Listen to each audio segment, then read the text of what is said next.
workspace, you will need a glue. Glue, paper towels, and that's what this is about, because this came off of my thing. So, yes. So, first you need to get a paper towel, because you need to put this down. Put the Wii controller on top.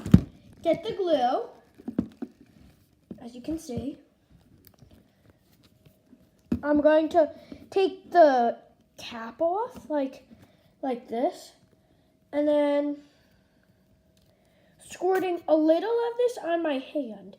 Yes, it might get a little messy. That's why we have the paper towel. And then you just might want to drip a little off on here. Get this piece right here. Put a little bit of the glue on the bottom of it. And then make sure that the glue is perfectly on. So that's what the extra glue is for. And then stick it right on. And then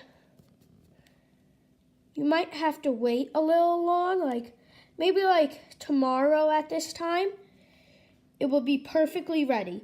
So you might just want to let this sit for a day, and then tomorrow you'll have a Switch to play on. And that's the end of our video. Goodbye, guys.